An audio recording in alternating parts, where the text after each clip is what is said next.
Hey guys, hope you're having a good afternoon. Here in this series about heroes, we've just said it time and time again, we'll continue to say it, that the common denominator in all heroes is a strong faith. Hebrews 11:1 tells us that faith is being sure of what we hope for. It's being confident of things that we can't see. We continue to say that faith requires you and me to trust in things that we cannot see. Things like God's promises and His provisions and the fact that He is concerned for you and for me. We cannot always see those things, so faith is required so that we can find confidence and hope and assurance in those things. That's what faith is. Let's talk about a guy named Gideon. He was a hero of the faith, and there's a whole lot of things that we can talk about when it comes to Gideon. He's found in Judges chapter 6 and 7, but basically what we find is God calling this man Gideon, who was really a nobody from nowhere, to lead God's army against a powerful enemy. And it's an incredible story. I'd encourage you to take some time in Judges chapter 6 and 7 and flesh out this story. But let me give you the highlights. Basically, Gideon, through a series of events, decides that he will lead God's people. He has 32,000 men under his control. The enemy has 135,000 men. God says, Gideon, you've got too many men, and if you go and fight with 32,000 and you defeat them, then you will think it's you and not me. You as your people will think it's the people and not me. I can't have that. So God whittles Gideon's army of 32,000 men down to 300 men. And then he arms them with a torch, a horn, and a pot. And he says, those are the weapons. Now I want 300 men to go defeat 135,000 men. 450 to 1 odds. And an incredible story. God defeats the Midianites through the 300. This was done in such a way that Gideon and everybody involved knew that it was God and not them. Now in that story, in that process, we find Gideon as he and God are talking out the details and arranging for this battle to take place. We find Gideon saying, God, if it's really you, then give me a sign. And the first sign is Gideon goes and he prepares a goat. He prepares some bread. He brings it and he puts it before the angel of the Lord. And the angel of the Lord consumes it with fire. And it's a sign that God is in this. Later, Gideon, and he's more famous for these two signs, Gideon says, God, I'm going to lay a fleece out in front of you, a lamb's wool. I'm going to lay this lamb skin out there, and if it's wet with dew in the morning and the ground is dry, then I'll know it's you. God does that. The next day, Gideon says, God, don't get upset with me, but if it's really you and all this fighting is going to take place and you're going to defeat the enemy through me, like you say, then show me one more time, God, and this time let the wool be dry and the ground be wet. And the next morning it was just like that. I stop and I think, Gideon, why'd you ask God for a sign? Now that's the way I stop and I look at the story at first.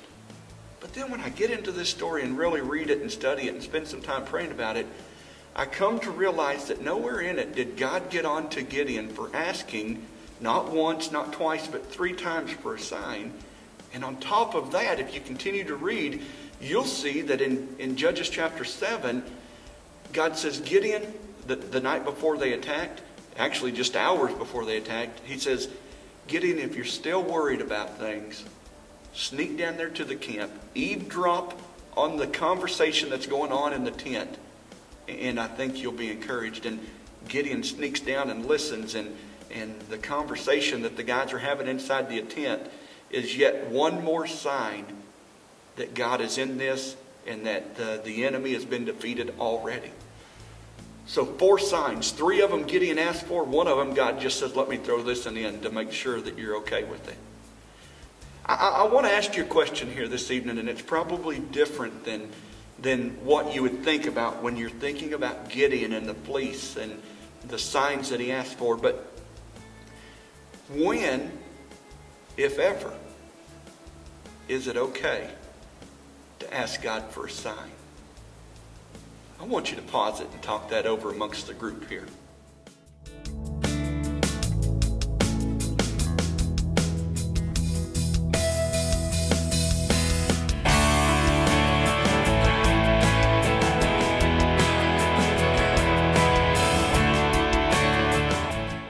I'm sure that was some good conversation right there. And let me say this. Again, as I read this, I see that God does not get on to Gideon for asking.